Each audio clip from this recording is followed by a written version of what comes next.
सात्विक भोजन में आता है शुद्ध आहार हो, पवित्रता से बना हो, किसी भी प्रकार का उसमें कोई ज़्यादा तेल मसाला नहीं हो, प्याज लहसुन ना हो, क्योंकि ये सब तामसिकता में आता है। और सबसे बड़ी बात, सात्विक कैसे होगा? भगवान को अर्पित किया हुआ, भोग लगा हुआ। बिना भोग लगाया हुआ तुम्हारा कितना भी पवित्र खाना हो, वो पवित्र नहीं हो सकता, चाहे कितनी भी कोशिश कर लो।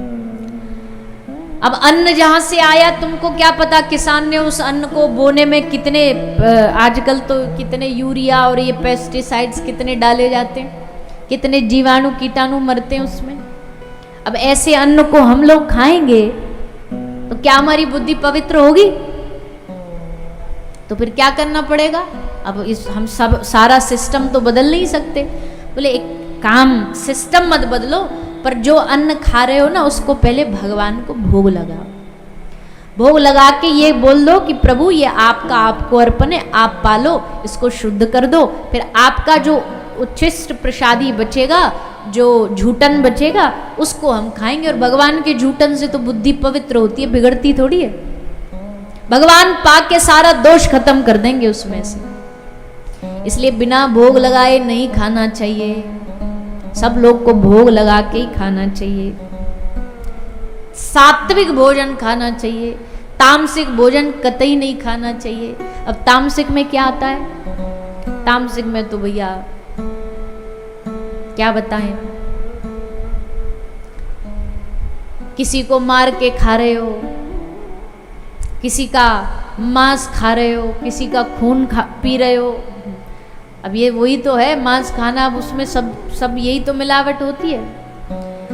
तो इसका मतलब है ये भोजन हृदय में जाकर के तामसिकता ही पैदा करेगा, बुद्धि को नष्ट ही करेगा, बुद्धि को खराब ही करेगा।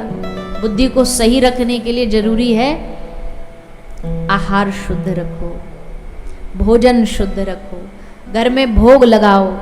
कोई भी माता भोजन भी बना रही है ना, जितनी माताएं यहाँ सब भोजन बनाती होंगी घर में, तो भोजन बनाते समय भी भगवान का नाम जाप करो। ये नहीं कान में लगा लिया वो और सुन रही है गाने और नाच रही है उस पे। अब देखो भैया, करने को तो आप कुछ भी करो, हम होते कौन है बोलने वाले? आपके अपनी जिंदगी, अपनी मर्जी, कुछ भी सुनो, कुछ भी गाओ, कैसे भी नाचो। पर अगर थोड़ा आध्यात्मिक जीवन बनाना है तो फिर ये बात माननी पड़ेगी। और अगर ये है कि भाई माई लाइफ माई रूल होता ना, मेरी जिंदगी मेरी मर्जी, तो उसमें तो फिर आप कुछ भी करो। पर अगर थोड़ा भक्ति मार्ग में चलना है तो भोजन बना रहे हो, बढ़िया बढ़िया हरि नाम संकीर्तन सुनो, बढ़िया बढ़िया गाओ, अच्छे अच्छे भजन सुनो, कथा चला लो, कथा कान में जाती जाए, हरे कृष्ण महामंत्र चला लो, संग संग में गाओ महामंत्र, तो भोजन में भी वो तत्व जाएगा, वाइब्रेशन जाएगी। तो बच्चों को वैसे तो कई बार नहीं आप भक्ति के बारे में ज्यादा बता सकते हो, कई बच्चे नहीं भी करते, पर अगर भोजन में अगर आप भक्ति डाल करके फिर प्रसादी पवाओगे ना, तो उससे बुद्धि बड़ी जल्दी बदल जाती है। हमारे यहाँ अभी मैंने देखे थे, अभी पीछे घूम रहे थे, शायद इस्कॉन के कुछ भक्त वैष्णव थे।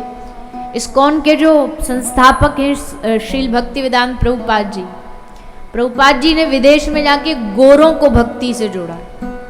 और वो गोरे भी कैसे थे? नशेड़ी, एकदम नशे में पड़े हुए, हिप्पीज नाम उनका होता है, ना घर ना परिवार, बस नशे में ड्रग्स लेते, धुत पड़े रहते। उनको जोड़ा। कैसे जोड़ा? भोजन प्रसाद के माध्यम से जोड़ा। प्रभुपाद जी जाके बढ़िया बढ़िया प्रसाद बनाते थे, फिर उसको भगवान को भोग लगाते, फिर उनको बुलाते कि आ जाओ। बोले भोजन के लालच में सारे आ जाते। भारतीय व्यंजन तो वैसे भी बड़े लोग को पसंद आते हैं, भोजन के लालच में आ जाते। और जब वो भोजन पा लेते तब प्रभुपाद जी बैठते, अब तुमने भोजन पाया, अब थोड़ी देर बैठ के कीर्तन करो। तो उनको तो मजा चाहिए था, नाचना चाहिए था, तो नाचने लग जाते। प्रभुपाद जी हरे कृष्ण महामंत्र गाते और वो सब नाचते। और फिर धीरे धीरे ऐसे प्रसाद से लेके उनको भगवान के चरणों से जोड़ दिया। इतनी बड़ी कृपा करी। आज पूरे विश्व में जगह जगह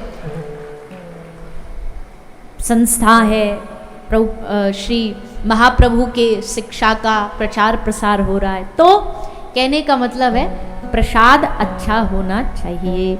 आजकल ये जो गंदगी बढ़ रही है ना सब जगह, कुछ भी खा लेते हैं, कुछ भी पी लेते हैं, खाने के नाम पे सब गंदगी खा रहे हैं, पशुओं तक को नहीं छोड़ रहे, मांस, मच्छी, अंडा, ये कोई खाने की चीज है?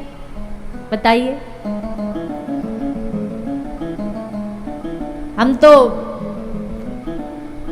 हम बाहर जाते हैं तो हम कितना गर्व से कहते हैं भाई हमारे जैसा देश जैसा कोई देश नहीं, हमारी मिट्टी जैसी कोई मिट्टी नहीं, हमारी संस्कृति जैसी कोई संस्कृति नहीं। और इसी संस्कृति में अगर हम ये कहें कि भाई भारत के लोग अब धीरे धीरे मांसाहार बढ़ाते जा रहे, तो हमारे लिए कितने दुख की बात होती है। हम गौ माता की सेवा करते हैं एक हॉस्पिटल के द्वारा, वहाँ पर भी गौ माता की क्या महिमा है हम विदेश में खूब बताते रहे। एक भाई ने हमसे आके एक प्रश्न किया, हम कुछ जवाब नहीं दे पाए। उन्होंने कहा आपने कथा में खूब गाय की महिमा बताई, हम बोल नहीं पा रहे सबके सामने, इसलिए अकेले में आके आपसे बोल रहे हैं। अगर इतनी गाय की महिमा है और इतनी भारतीयों के हृदय में गाय के लिए जगह है, तो भारत सारे विश्व में गौ मांस बेचने में दूसरे नंबर पर क्यों आता है? अब हम बताओ क्या जवाब दें? तो अब क्या करें? हमने कहा भैया दुख तो हमें भी है इस बात का, हमारे लिए डूब मरने जैसी स्थिति है कि जिस देश के लोग गाय को मां मानते हैं वो देश विश्व में गौ मांस बेचने पर सेकंड हाईएस्ट बीफ एक्सपोर्टर माना जाता है। इससे बड़े घृणा की बात और क्या हो सकती है? और अब क्या करें? हमसे जितना बन पड़ता हम तो कोशिश करते हैं, प्रयास करते हैं, लोगों को बोलते हैं, समझाते हैं, गौ माता की सेवा करो ये भी समझाते हैं, घर में गाय रखो ये भी समझाते हैं, लेकिन हम लोग समझते कहाँ हैं? हमारे पास कितनी सुविधा है कि हम लोग आराम से अपने जीवन में अपने घर में गाय की सेवा कर सकते हैं, पर नहीं, हमको भी अंग्रेज बनना, हम क्यों रखें घर में गाय? क्या आवश्यकता घर में गाय रखने की? मोटरसाइकिल बढ़ रही हैं, गाड़ियां बढ़ रही हैं, घर घर में 4 आदमियों की 4 गाड़ियां हैं, लेकिन गाय की बात आती है तो हमें बोझ लगने लगता है। तो बड़ी दुविधा की बात है, बड़े दुख की बात है, पर क्या करें? लोग बदलाव चाहते तो हैं, पर क्या चाहते हैं कि दूसरा बदले। हम क्यों बदलें? सेवा करे दूसरा करे, हम क्यों करें?